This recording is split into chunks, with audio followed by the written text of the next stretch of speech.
बापू आता शेतीचं कामाने पटलं. 3 वर्ष होते रे, तुझी बहीण अजून लग्नापासून आली नाही. अगं तर तूच तो तसा बेवडा नवरदेव पाहिलास का? निवड पेतीनं माझ्या बहिणीच्या मागे कुणकुण लावत राहते. आता कोणाला माहित रे बापू, तो माणूस तसा निघल म्हणून. आता तिचं नशीबच तसं असतील तर आम्ही तरी का करून बापू. नाही का मारझोड केलं म्हणून नाही का 2 दिवस झालं का फोन करत राहते. माझा दिमाग खराब होते. पण का करशील आता? आता या राखीला 500 रुपये त्या डब्यात ठेवला, ते घेऊन जाजो, राखी बांधून येऊन जाजो. हो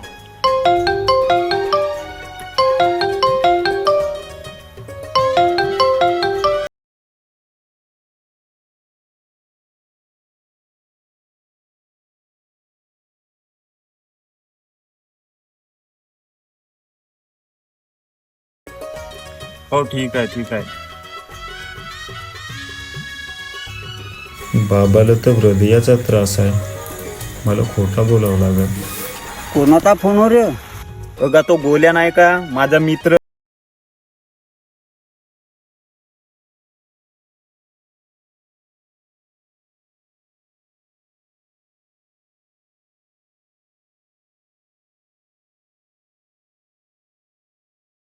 एवढा ठोकून दे आणि घरी येऊन जा. ठीक आहे.